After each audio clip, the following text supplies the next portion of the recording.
Maeve Calder heard the stolen heat before she saw the woman dying. 3 hollow notes traveled through the banquet table beneath her fingertips. The first rang like oak. The second carried the dull weight of buried iron. The third answered from somewhere under the palace floor, deep and wrong, as if the stone itself had drawn a breath. Across the crowded hall, an elderly serving woman stumbled beside the Alpha King's table. Frost whitened her lips. Maeve dropped her award scroll and ran. The royal white wolf moved before the guards did. Arctis rose from beside King Darius Veyr, enormous and silver-white beneath the chandeliers, and planted himself between the fallen servant and the empty chair at the king's right hand. Blue crystals formed in the wolf's breath. Dead heat. Maeve had seen it once before, 18 years ago, on the night her daughter never woke. "Do not move her," Maeve said. A royal physician was already kneeling. "She has winter fever. She has been drained." Every face turned toward Maeve, but she was looking at the woman's wrist. A thin blue mark circled the skin like a bracelet painted beneath the flesh. The same mark had been on her daughter. The physician reached again. Maeve caught his sleeve. "Move her, and her heart may stop." A guard seized Maeve's arm. "Release her," Darius said. The order was quiet. It crossed the hall more cleanly than a shout. The guard let go. Maeve had expected the Alpha King to look offended. Instead, he stood behind the long blackwood table with both hands braced on its edge, watching the servant rather than the disruption around her. He was 58, broad through the shoulders, his dark hair marked heavily with silver at the temples. There was no softness in the way he held authority, but there was no vanity in it either. The moment Maeve spoke of danger, the ceremony ceased to matter to him. That earned one breath of respect. "No more." "What do you need?" he asked. "Warm stones, wool blankets, not fire, gradual heat only." Darius looked toward the household staff. "Do it." The hall broke into motion. Maeve pressed 2 fingers below the servant's jaw. The pulse was weak but steady. She opened the leather roll at her belt and removed a narrow bronze listening rod, worn smooth from years of use. Someone behind her whispered, "That is the wolfless mason." Maeve ignored it. She set the rod against the floor beside the woman's hand and tapped the stone 3 times. The first strike returned sharply. The second faded. The third traveled sideways beneath the king's table. Maeve followed the sound with her eyes. Arctis stood over the empty chair, claws spread, refusing to move, his pale blue gaze fixed on a sun emblem carved into the floor. The symbol had been turned upside down. "Your wolf has found the line," Maeve said. Darius came around the table. "What line?" "The one carrying her body heat away." A lord in a red ceremonial sash gave a brittle laugh. "Surely you do not expect us to believe the palace floor is drinking servants." Maeve lifted her frost bell from its padded case. The instrument was no larger than her palm, made of black glass wrapped in copper ribs. It had been designed to test geothermal channels beneath walls and winter shelters. When a tunnel carried ordinary heat, the bell rang clear. When it carried heat taken from living tissue, the glass turned blue. Maeve held it over the inverted sun and struck it once. The note came out low and mournful. Blue light flooded the glass. Several guests stepped back. Darius did not. "Close the doors," he ordered. The musicians stopped. The last echoes of the bell moved through the rafters. Maeve looked at him. "Open them." His gaze shifted to her. "The woman needs air, and no one in this hall is a prisoner. There may be panic. There is already a hidden system under their feet. Panic is not the first danger I would address." For a moment the hall seemed to balance on the difference between them. Then Darius raised one hand. "Open the doors," he said. The guards obeyed. Maeve returned to the servant. Warm stones arrived wrapped in linen, followed by blankets. She placed the stones near the woman's ribs and beneath her knees, never directly against the skin. "What is her name?" Maeve asked. A young kitchen maid stood nearby with tears caught on her lashes. "Lysa. Lysa." Maeve leaned close. "You are in the great hall. You are not alone. Do not try to speak." Lysa's eyelids moved. "Alive." Maeve sat back on her heels. A memory tried to rise. Her daughter's small hand beneath layers of blankets, the official certificate declaring the shelter safe. Maeve signing the bottom because she had trusted the royal seal more than the doubts in her own chest. She closed the memory before it could take her hands away from the present. "Take her to a room with steady warmth," Maeve said. "No rune, heated chamber. Use braziers and warmed water only." The physician frowned. "The royal infirmary is rune heated. That is why she cannot go there." Darius looked toward his physician. "Follow Mistress Calder's instructions." The title surprised her. Not mason, not woman, not wolfless. Mistress Calder. The servants lifted Lysa carefully. Arctus lowered his head as she passed, sniffed once at the blue mark on her wrist, then turned back toward the floor. Maeve gathered her tools. "We need to clear the hall," Darius said. "No." His expression remained controlled. "You object frequently. I object when people make decisions that destroy evidence. This is a royal security matter. It became my matter when your hidden line marked a woman exactly as my daughter was marked before she died." The words left Maeve harder than she intended. Darius went still, not the stillness of insult. Something more private crossed his face and vanished. "You lost a child to this?" "I lost a child after a royal inspector certified our shelter. I spent 18 years proving the certificate was false. Until tonight, I could not prove why." Around them, the banquet guests had begun to whisper. Maeve heard the words fever, curse, sabotage. A tall counselor with an iron-gray beard stepped forward. "Your Majesty, this woman has introduced an untested device into the royal hall and accused the crown of murder. She should be removed while we determine whether this spectacle was arranged." Arctus turned his head. A growl rolled through the floor. The counselor stopped. Darius looked from his wolf to the frost bell in Maeve's hand. "Can you trace the line?" he asked. "Yes." "How long?" "If no one has altered the channel, less than an hour. And if someone has, longer, or never." The counselor spoke again. "Majesty, we cannot permit an outsider to wander beneath the palace." Maeve rose. Her knees protested, but her voice did not. "Then bring your own experts. We have them." "Good. Ask them why the symbol beneath your king's chair is inverted." No one answered. Maeve tapped the stone again. 3 clean strikes. The third note moved east. She followed it around the table. Arctus stepped with her. Darius noticed. "Arctus," he said, "stay." The wolf did not even look back. A murmur traveled through the hall. Maeve reached a narrow seam between 2 floor slabs. The seam was almost invisible under the carpet, but the stone on one side was warmer than the other. She set the listening rod against it. A faint vibration pulsed below. Not a single channel. Several. "This is a junction," she said. The king's chief steward approached, pale and careful. "There has been no heating access beneath this hall for 40 years. Maeve pointed to the inverted sun. "That carving is newer than the surrounding stone." "How new?" She scraped the edge with a small steel pick. Gray dust came away. Beneath it, the cut held a trace of blue mineral residue. "Within the last 10 years, perhaps less." The iron-bearded counselor stepped closer. Conveniently imprecise. Maeve handed him the pick. "Then taste the dust." His face tightened. "It contains frost quartz," she continued, "used to stabilize heat transfers over long distances. If this line served only the palace, there would be no reason for it." Darius studied the floor. "Long distances to where?" "That is the question your officials should have asked before a woman collapsed beside your chair." His eyes lifted to hers. There was no anger in them. That was almost worse. He was listening, and she could see the calculation moving behind his restraint. Not whether she was right. What the truth might cost if she was. Maeve knew men who measured truth that way. They were often more dangerous than liars. A scraping sound came from beneath the floor. Arctus lowered his body. Blue crystals thickened around his muzzle. Then the frost bell flashed in Maeve's hand without being struck. A pulse moved through the junction. From the far side of the hall came a cry. A young server dropped a silver tray. He stared at his own wrist as a blue ring surfaced beneath the skin. Then another servant grabbed the edge of a table. And another. 7 people, all standing along the same line beneath the floor. "Move them off the stones," Maeve shouted. Darius reacted instantly. "Clear the center aisle. Carry anyone who cannot walk." The guards and servants obeyed together. No rank, no ceremony. People were lifted away from the hidden channel. Maeve dropped to the floor and pressed both palms against the stone. The heat was flowing faster now. Someone had opened a valve. "Where is the control room?" she asked. "There is no control room beneath the hall," the steward said. Maeve looked at Darius. "Someone disagrees." Arctus lunged toward the eastern wall. The wolf struck a carved wooden panel with one shoulder. It did not open. He struck again. The panel cracked. Behind it, a narrow iron door appeared. The chief steward whispered. That passage was sealed under King Ormond, Darius's father. Maeve saw the name land between them, though no one spoke it.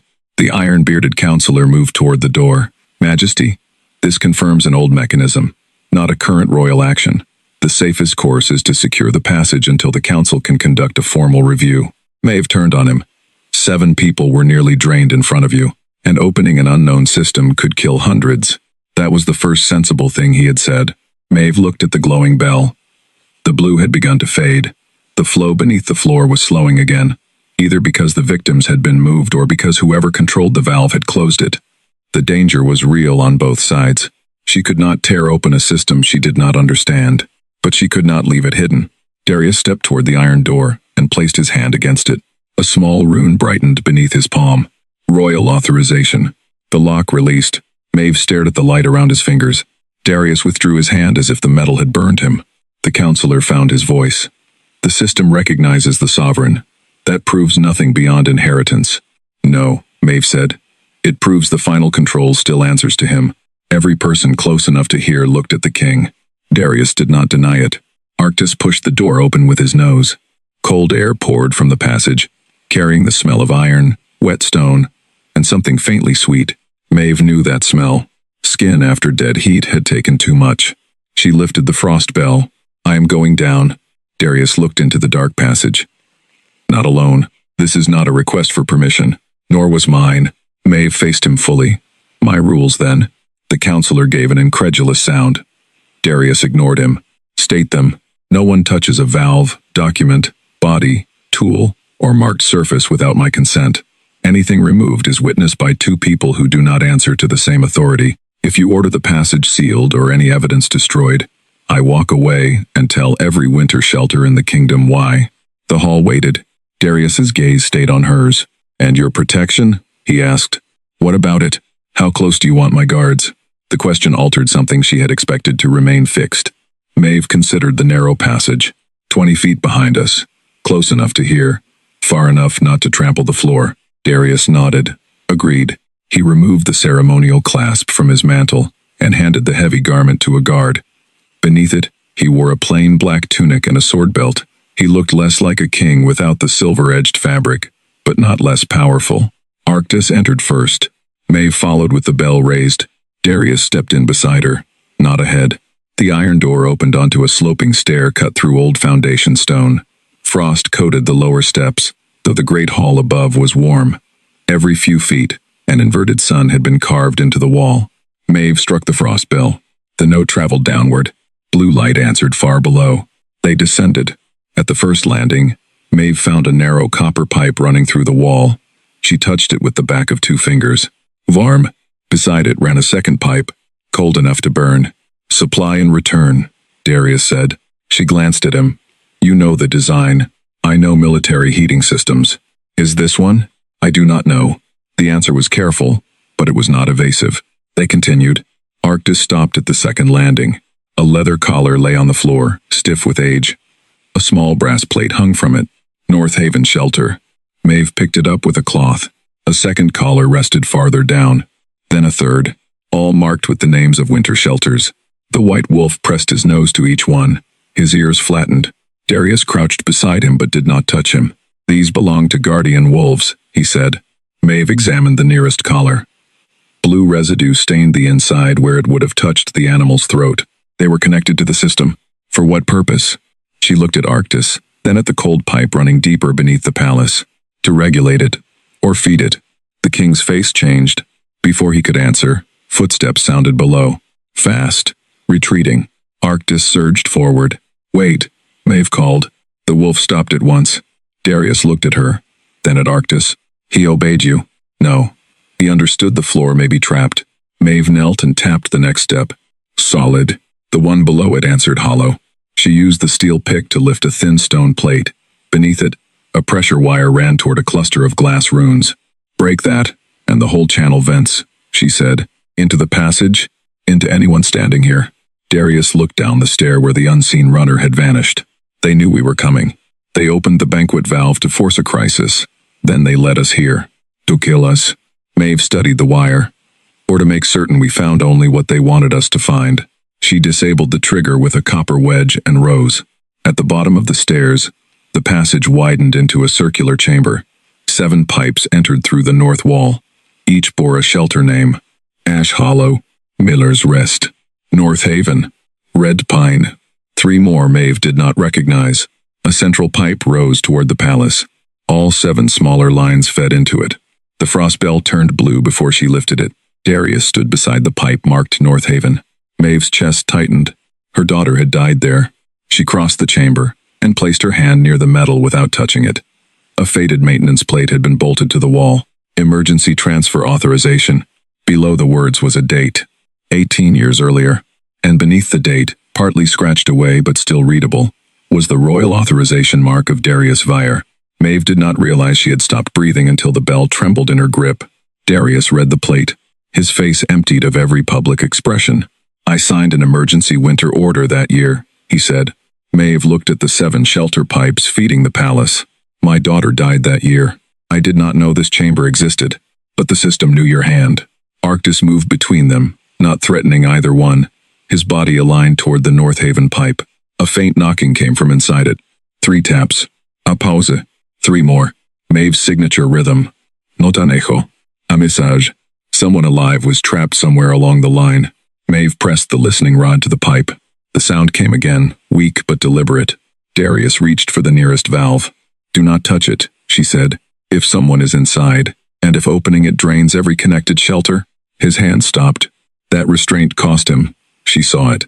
Maeve listened again, counting the distance between the taps and the vibration returning through the copper. "Not inside the pipe," she said. "At the far transfer station." "Which one?" She moved the rod from line to line. North Haven remained silent. Ash Hollow gave only water. Red Pine carried the knock. 3 taps. Then 2. A code used by thermal crews. "Human life. Immediate danger." Maeve stood. "How far is Red Pine?" 2 hours by horse," Darius said. "Too long. There is a tunnel route." The chief steward, who had followed at the guard's distance, sounded shaken. "The old maintenance rail. It was abandoned decades ago." Darius looked at Maeve. "Can the line be isolated safely?" "Perhaps. Perhaps is not enough. It is what truth sounds like before someone tests it." Another knock traveled through the Red Pine pipe. Weaker. Maeve looked at the 7 valves, the central palace line, and the royal authorization plate carrying the signature that had shadowed her family for 18 years. If she isolated Red Pine incorrectly, hundreds could lose heat. If she waited, whoever was tapping would die. She opened her tool roll. "Bring me every blanket in the hall, 6 braziers, and anyone who knows the abandoned rail." The steward hesitated. "For what purpose?" Maeve pointed to the central pipe. "We are going to cut the palace off first." Shock moved through the chamber. The iron-bearded counselor pushed forward from the stair. "Absolutely not. The royal infirmary, the guard barracks, the eastern residences, are warmer than the shelters feeding them. You have no authority." Maeve looked at Darius. He had one decision to make, and every person in the chamber knew it. The Alpha King studied the scratched authorization plate, then the North Haven line, then the white wolf standing guard over the collars of the dead. When he spoke, his voice carried up the stair and into the banquet hall above. "Mistress Calder has authority over this system until the living are safe and the dead are accounted for." The counselor went pale. "Majesty." Darius removed the royal signet from his hand. He did not give it to Maeve. He set it on the floor between them, where everyone could see it and no one could quietly use it. "Cut the palace off," he said. Maeve placed the frost bell beside the first valve. Above them, somewhere inside the great hall, the chandeliers began to dim. Text. Maeve set both hands on the first valve wheel. The metal was hot enough to sting through her gloves. "On my count," she said. "The palace line closes first. Then Red Pine opens by 1/4 turn. No one touches anything else." Darius moved to the opposite side of the wheel. Maeve looked at him. "I did not ask you to help. You asked for anyone who understood the load. That is not the same thing." "No," he said. "But the wheel is built for 2. She could have argued. The tapping through the Red Pine pipe came again, barely more than a tremor. 3, 2. Maeve tightened her grip. "Follow my pace." "I will." They turned. The valve resisted with the stubbornness of old machinery, then gave with a deep metallic groan. Heat rushed through the chamber. The central palace pipe dimmed from red gold to dull copper. Above them, the last chandelier light vanished. Darkness swallowed the stair. Someone cursed. Arctis did not move. His white coat caught the blue glow of the frost bell, turning him into the only clear shape in the chamber. "Lanterns," Maeve said. The steward lit 2 oil lamps. Their small flames made the counselor's face look hollow. The palace line continued cooling. Darius's breathing remained steady beside her, but his hands had gone pale around the iron spokes. "Now Red Pine," Maeve said. They shifted to the smaller wheel. She tapped the pipe 3 times. A faint answer returned. Quarter turn only. The wheel moved more easily than she expected. Too easily. A hard vibration struck the pipe. Maeve released the handle. Stop. Darius stopped with her. A crack appeared in the frost coating the western wall. Then another. The return line is blocked, Maeve said. The iron-bearded counselor took 1 step backward. Close it. If I close it now, the pressure will go back toward Red Pine. Then reopen the palace line. Maeve examined the pipes. The central conduit was cooling, but not fast enough. A secondary channel had begun glowing behind the wall. Someone had designed the system to resist isolation. It has a bypass, she said. Darius looked at the inverted suns carved around the chamber. Where? Maeve followed their direction. 6 symbols pointed inward. The 7th, above the North Haven line, pointed down. She knelt and struck the floor. 1 note. Stone. A 2nd. Empty space. Underus. Arctis clawed at a narrow groove circling the chamber. Darius drew his sword and placed the tip into the seam. Maeve shook her head. You will damage the locking teeth. He sheathed it immediately. That obedience registered even through her urgency. Maeve inserted 2 flat tools into the groove and twisted. A circular plate rose 1/2 inch. Cold air escaped around its edge. The chief steward and 1 guard helped lift it. Below lay a 2nd chamber, no larger than a storage pit. A narrow ladder descended beside a wheel painted black. A man was crouched at the bottom. He wore a maintenance coat with the royal heating insignia torn from the shoulder. 1 hand clutched a lever. The other held a knife against his own throat. Stay back, he said. His voice shook. Darius stepped toward the opening. Maeve raised 1 hand. The king stopped. She looked down at the man. You opened the banquet valve. I had to make you see. You also set a pressure trap on the stair. That was not meant for her. He looked at Darius. The king's face hardened, but Maeve spoke before he could. Who are you? Galen Rusk, senior transfer keeper. The title meant he had worked inside the hidden system for years. Maeve crouched beside the opening. Someone at Red Pine is tapping for help. Galen's knife trembled. My sister. Then release the bypass. I cannot. You are holding the lever. If I let go, the palace line takes everything again. Maeve studied the mechanism below. The lever had been tied to a weighted chain. Galen was not controlling the bypass. He was preventing it from resetting. How long have you been holding it? Since before the feast. His arm shook violently. Darius knelt on the opposite side of the opening. Why did you not come to me? Galen laughed once. There was no humor in it. We sent reports. To whom? The Winter Council, the royal office, every year. Darius looked toward the iron-bearded counselor. The man's expression did not change quickly enough. Maeve saw it. So did Arctis. The wolf turned from the opening and placed himself between the counselor and the stair. Lord Soren, Darius said. The counselor lifted his chin. Majesty, desperate workers often exaggerate maintenance concerns. Galen shouted from below. 31 people are dead. Soren's voice sharpened. And how many soldiers lived because heat reached the northern garrisons? There it was. Not denial, just arithmetic. Maeve felt an old anger rise inside her, cold and exact. How many of the 31 agreed to die, she asked. Soren looked at her as if consent were a sentimental complication. The crown is responsible for the survival of the kingdom. No, Maeve said. The crown is responsible for the choices it makes in the kingdom's name. The tapping in the red pine pipe stopped. Maeve turned. Nothing. She struck the copper. No answer. Galen, she said. How do we release the bypass? The black wheel. Half-turn counterclockwise. Then someone must hold the return gate open by hand. Where? Red Pine. Darius stood. We go now. Galen's voice cracked. The rail cart can reach it in 20 minutes, but the track has no heat.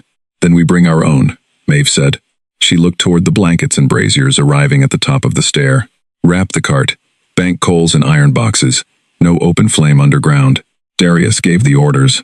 Maeve pointed to Soren. He stays here with 3 witnesses. I am a member of the Winter Council. You are also a man who knew what the lines did. Soren looked to Darius for rescue. The king's answer came without hesitation. You will remain. Soren's composure cracked. You signed the authorizations. The words struck the chamber harder than accusation because they were true. Darius did not look away. Yes. Soren leaned into the opening left by that admission. You signed them because you understood necessity. The first order came after the East Wing froze. After your mate died. After your unborn child died, you demanded a system that could never fail the palace again. Maeve's attention shifted to Darius. He had told no one in the hall that story. Soren continued, merciless now. You said the center must hold, whatever the cost. Arctus's head lowered. The king's hand rested on the stone edge of the pit. His fingers did not move. When did emergency transfer become permanent? He asked. When emergency stopped ending. That is not an answer. It is the only one rulers receive. Maeve watched Darius absorb the truth without defense. Then he looked at her. I signed the original order, he said. I renewed emergency authority every winter. Did you read the shelter losses? I read summaries. Did you ask who wrote them? No. The single word carried more weight than an excuse would have. Maeve stood. We do not have time to finish this here. Darius nodded once. He did not ask her to understand. That earned him nothing yet. But she noticed. The maintenance rail waited behind a second iron door. It was a narrow cart on steel tracks, built for tools rather than people. The servants packed the floor with folded blankets. Maeve secured 2 covered coal boxes beneath the benches. Galen climbed out of the pit only after a guard took his place holding the bypass lever. His right arm hung uselessly at his side. My sister's name is Nella, he said. Maeve helped wrap his arm. You are coming? I know every gate between here and Red Pine. Darius looked at the knife still lying in the pit. You will answer for the trap. Galen met his eyes. I expected to. Later, Maeve said. Sit. Arctus jumped onto the front platform. Maeve took the brake lever. Darius sat opposite her, knees nearly touching in the cramped cart. 2 guards rode behind them at the distance she had chosen. The steward released the catch. The cart rolled into darkness. The first descent was steep. Steel screamed beneath the wheels. Blue mineral lines flashed in the tunnel walls as they passed, each one branching north beneath the kingdom. Maeve counted junctions. At the 4th, Arctus rose. His body went rigid. Slow, she said. Maeve pulled the brake. The cart rounded a bend and stopped inches from a collapsed section of track. A support beam had split. Beyond it, the rail hung over a black gap. Galen swore. That was intact yesterday. Another trap? Darius asked. No. Pressure damage. Maeve climbed down. The floor vibrated beneath her boots. Heat was moving through a line below them. Not toward the palace now, but west. Someone redirected the load, she said. Toward what? Darius asked. Galen closed his eyes. The military infirmary. Soren had not been protecting the palace alone. The system had been built around layers of priority, each one feeding the next most powerful place when a channel closed. Maeve examined the broken rail. We cannot cross with the cart. How far on foot? Darius asked. 40 minutes, Galen said. Nella may not have 40. Maeve looked at the maintenance cables running along the wall. One thick line crossed the gap, secured by iron brackets. Blankets, she said. They wrapped the cable, creating a crude handhold. Darius sent 1 guard across first. Maeve tested the beam beneath her boot. Darius stepped beside her. Do you want me ahead or behind? The question was practical, not performative. Behind. If I slip, do not grab my shoulders. Catch the belt. He nodded. They crossed one at a time. The gap breathed cold air upward. Halfway over, the beam beneath Maeve's left foot broke. Her body dropped. Darius caught the back of her belt exactly as instructed. No arm around her waist. No pulling her against him. Just firm weight holding her long enough to find the cable with both hands. Maeve regained the beam. I have you, he said. I know. It was the first time she had said those words to him. Neither of them treated it as more than the moment allowed. They reached the far side and kept moving. Red Pine announced itself with the smell of wet ash. The tunnel opened into a transfer station carved beneath a winter shelter. The room was crowded with cots. 12 people lay wrapped in blankets, their faces gray, blue rings circling their wrists. At the central gate, a woman with Galen's dark eyes hung over a wheel, held upright by a leather harness. Nella. Her hands were locked around the return gate. She had been holding it open alone. Galen ran to her. Nella. Her eyes opened halfway. You brought someone. I brought the king. A faint, bitter smile touched her mouth. Wrong someone. Maeve reached her side. No, he brought me. She checked Nella's pulse. Slow. Dangerously slow. The return gate shook beneath the woman's hands. If she released it, the shelter would begin draining again. Maeve looked at the wall controls. 7 valves. 1 central exchange. The same design as the palace chamber, but here the pipes were patched with cheap metal and cloth insulation. This station was never meant to carry the load alone, she said. Nella managed to whisper. It was not meant to keep us alive. Darius stood among the cots, looking at the victims. Not numbers. People. A little boy lay beside an elderly woman. A guardian wolf, brown with age, had curled around both of them despite the frost crusting its fur. Arctis approached the old wolf. He lowered his body until his chest touched the stone. Nota bao, a vigil. Maeve examined the return gate. We can stabilize this, but not without diverting heat from the military infirmary. Darius answered immediately. Do it. Galen looked at him. There are wounded soldiers there. I know. Maeve turned. And some may die. I know that too. You do not get to choose one hidden group over another again. His face tightened at the word again. What do you propose? Shared loss. Every connected site drops to survival level. Palace, infirmary, barracks, shelters, no protected center. That requires opening the full network and exposing every line. Darius understood. Once opened, the system could no longer be denied. Not to the engineers, not to the soldiers, not to the public. He looked at the royal rune set into the main control. Then he placed his palm against it. The symbol brightened. Tell me what to do. Maeve positioned him at the central wheel. On my third strike, turn it until the rune changes from gold to white. No farther. She moved to Nella's gate. Galen, support your sister. Do not take her hands off yet. Maeve raised the frost bell. The black glass was already blue. She struck once. The palace line opened to the network. Twice. The infirmary line dimmed. 3 times. Darius turned the wheel. Every pipe in the chamber flashed white. A deep pulse rolled outward through the stone. The cots trembled. The old brown wolf lifted its head. Warmth entered the room, not as a rush, but as a slow, steady breath. Nella's fingers loosened. Galen caught her. Maeve helped lower her to the floor. The blue ring around Nella's wrist remained, but color had begun returning to her lips. A cry rose from one of the cots. Not pain. A child waking. Darius released the wheel. On the wall behind him, hidden writing appeared as frost melted from the stone. Namis. Location.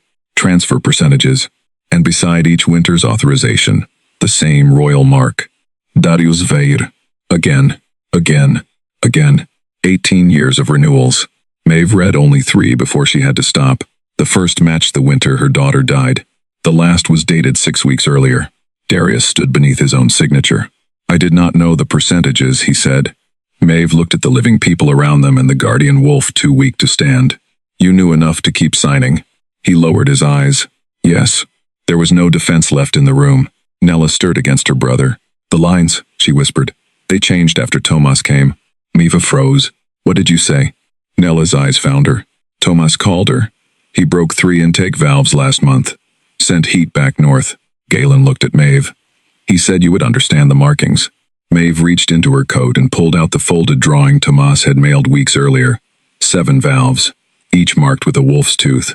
She had believed it was another accusation without proof, another reckless act from a son who had spent years telling her that she loved systems more than people. Now she placed the paper against the wall. The marks aligned perfectly with the emergency release points. Twist and break. Not sabotage. Rescue. Darius stepped closer, stopping before entering her space. Where is your son? Maeve looked at Galen. His face answered before his words did. The Winter Council took him at dawn. On whose order? Darius asked. Galen looked toward the royal signature glowing across the wall. They said the order carried yours. Text. Darius did not deny the possibility. That seal can be copied, he said. Maeve folded Tomas's drawing and put it back inside her coat. But the authority behind it cannot. The king looked at the glowing signatures on the wall. No. That one word settled the matter between them more completely than any defense. Maeve turned to Galen. Where would the council take him? The central heat tower. There are holding rooms beneath the ceremony platform. The lighting is tomorrow, Darius said. Nella's fingers closed weakly around her brother's sleeve. Not tomorrow. Maeve looked down. The council advanced it, Nella whispered. Tonight. They mean to open the winter network before anyone sees what happened here. Darius's face hardened. Soren. He cannot act alone, Maeve said. No. But he controls the Winter Council, the transfer keepers, and the ceremony schedule. And you gave that council emergency authority every winter. Yes. The answer came without resistance now. Maeve looked around the shelter. Warmth was returning, but slowly. The victims needed care. Nella could not be moved yet. The old guardian wolf still lay curled around the child, its breath shallow. Every instinct pulled Maeve toward her son. Every responsibility held her in the room. Tomas had accused her of choosing systems over people. If she abandoned 12 living victims to run after him, she would prove that pain still decided her priorities. She looked at Galen. Can you hold the shared flow at survival level? With 2 operators, Darius turned to his guards. 1 stays. Bring the shelter healer and everyone trained in manual gates. Maeve studied the controls again. No one raises a single location above the others, not even the infirmary. The guard looked to the king. Darius said, You heard her. Maeve crossed to Nella and touched 2 fingers to her wrist. You held this gate long enough to keep these people alive. Nella's eyes barely opened. My brother made the palace listen. He nearly killed everyone in the passage. I know. There was no attempt to soften it. Maeve respected that. She rose. We go to the tower. The return journey took less time because the network was no longer fighting itself. White light ran through the tunnel walls, exposing branches that had been invisible before. Maeve counted them as they passed. 17 military lines, 9 royal buildings, 7 winter shelters, 1 private line feeding the east wing of the palace. Darius saw it too. My rooms, he said. Maeve did not answer. At the broken section of track, they crossed the cable again. This time Darius went behind her without being told. When they reached the palace chamber, Soren was gone. 1 guard lay unconscious beside the open stair. The signet Darius had placed on the floor had disappeared. Arctis sniffed the stone once, then ran upward. Maeve followed. The great hall had emptied. Smoke from banked braziers drifted beneath dark chandeliers. Through the open doors came the sound of bells. Not celebration. Summons. The entire capital was being called to the central heat tower. Darius reached for the sword at his side. Maeve caught his wrist. He stopped. If you enter as a king reclaiming control, they will turn this into a struggle between rulers. What would you have me enter as? The man whose signatures are under every floor. His hand lowered. Arctis waited at the doors, body angled toward Maeve rather than Darius. The king noticed. Go with her, he told the wolf. Arctis did not move. Maeve looked at Darius. He is waiting to see whether you mean it. Darius removed his sword belt. He handed it to the nearest guard. Then he opened both hands. Arctis turned and ran toward the tower. The streets were full. Families carried lanterns and small iron braziers toward the central square, following the old winter custom. Each pack brought a coal from its home hearth to join the royal flame. Tonight they were carrying fuel into the system that had been feeding on them. Maeve and Darius moved through the crowd without escort. Some people bowed when they recognized him. Others stared at the dark palace behind them. The tower rose at the center of the square, a column of black stone wrapped in copper channels. At its base stood the Winter Council. Soren wore the royal signet on a chain around his neck. Tomas knelt beside the ceremony platform with his hands bound. He was 41 now, broad-shouldered, his dark hair cut short. Maeve still saw the boy who used to sit under her workbench and copy the rhythm of her hammer. 3 taps, then 2. Human life, immediate danger. His left cheek was bruised. He saw her. Relief crossed his face, followed immediately by anger. You should not be here, he said. Maeve stepped onto the platform. You used my code. You ignored the drawing. I did. The admission stopped him. Maeve looked at the ropes around his wrists. Did you break the 3 valves? Yes. Did anyone authorize you? No. Did your actions put other people at risk? Tomas's mouth tightened. Yes. Soren raised his voice to the crowd. You hear him. The saboteur confess. Maeve turned. He confesses to breaking unlawful intake valves that were draining civilians. He had no proof. I do. She lifted the frost bell. A ripple moved through the square. Many recognized the instrument from shelter inspections. Soren's eyes narrowed. That device is no longer in lawful custody. It was never yours. You are standing beneath emergency rule. Maeve looked at Darius. He had remained at the edge of the platform, not hiding, not taking command, waiting. Soren raised the signet. By royal authority, the winter network will be sealed and fully activated. Darius climbed the first step. That authority is mine. The crowd bowed in waves. Soren smiled because he believed the king had come to reclaim the system. Darius continued up the platform. And I used it wrongly. The bows stopped. Soren's smile disappeared. Darius faced the square. 18 years ago, I signed an emergency order, allowing heat to be redirected toward the palace and military lines. I renewed that authority every winter. I accepted summaries instead of asking who had gone cold. I allowed secrecy to become policy. A woman in the crowd called out, "My mother died at Miller's Rest." Darius looked toward the voice. "I know now. You knew enough then." "Yes." No guard silenced her. No counselor removed her. Maeve felt the square change. Truth had entered not as a proclamation, but as permission for others to speak. Soren stepped forward. The king acted to preserve the realm. Without central heat, wounded soldiers would have died. The palace would have fallen. Border defenses would have failed. A veteran near the front raised one arm. Half his hand was missing. "I was in that infirmary," he said. "No one told us old women were freezing to warm our beds." Others began speaking. A father from Ash Hollow. A cook from North Haven. A transfer keeper who had signed false temperature reports. The defense of necessity weakened each time the cost received a face. Soren lifted the signet again. "Open the central flame." The keepers at the tower controls hesitated. Then one obeyed. Copper channels brightened along the tower.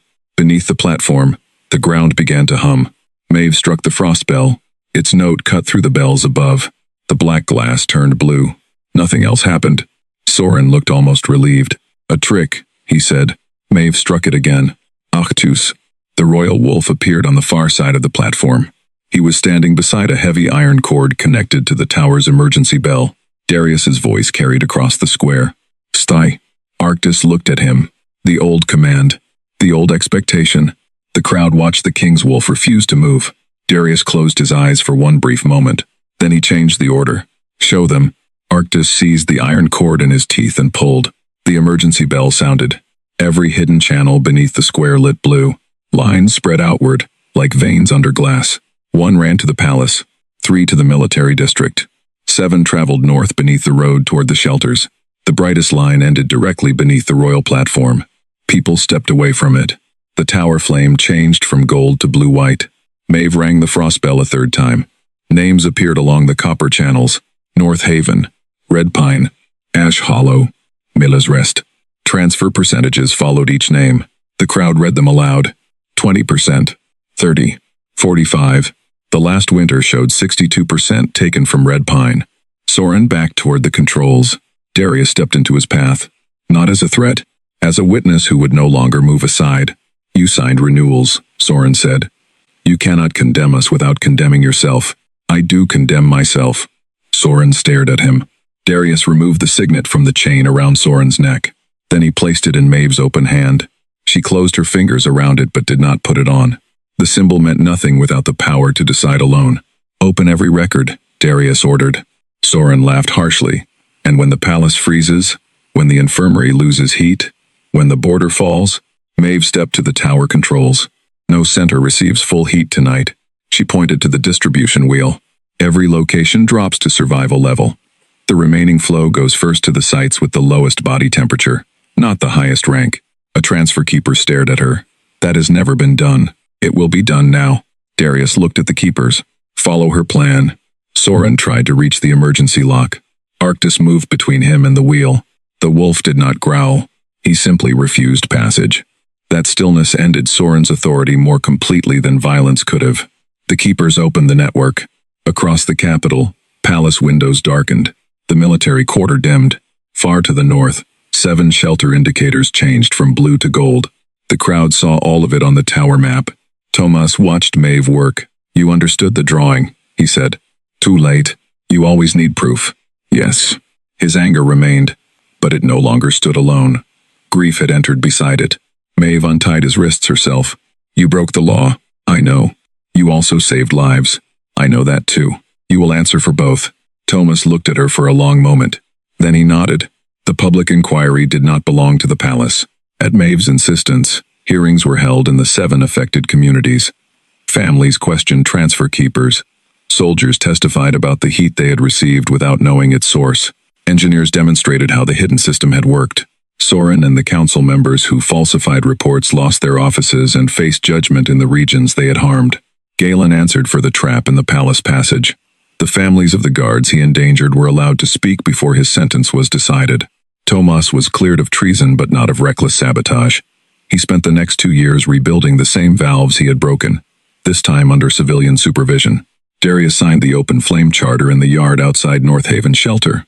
The document ended the sovereign's secret authority over heat, food stores, and winter evacuation routes.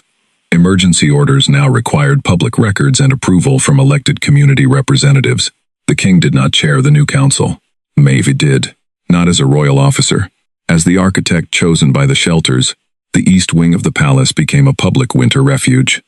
Darius attended every compensation hearing and answered questions without a raised platform or ceremonial guard. For 3 winters, the palace received heat only after every civilian shelter reached the safe mark. Maeve did not move into the palace. She built a modest house beside the first common hearth station, where trainees could hear the pipes through the walls. Most of them were women over 45. Many were wolfless. All had been dismissed at some point as too old, too ordinary, or too difficult. Maeve taught them to tap 3 times and listen before trusting any certificate. Darius came when invited. He did not ask for forgiveness. He brought reports, opened records, and accepted correction. Their affection returned slowly, through work shared without concealment. A hand offered before a difficult dissent, a quiet meal after a hearing, the knowledge that neither one needed to surrender dignity to remain beside the other. A year after the lighting, the 7 shelters completed their first winter without a single case of white sleep. The empty chair from the king's banquet table was dismantled. Its oak became 31 valve handles, one for each person lost to the hidden system. Maeve installed the final handle at North Haven. Tomas stood on one side of her. Darius stood on the other, close enough to help but waiting to be asked.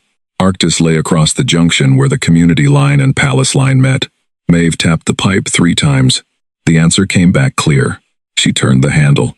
31 golden lines traveled beneath the snow toward the shelters. Only after each one reached full warmth did a smaller line return toward the palace. Darius did not touch the valve. He waited until Maeve nodded.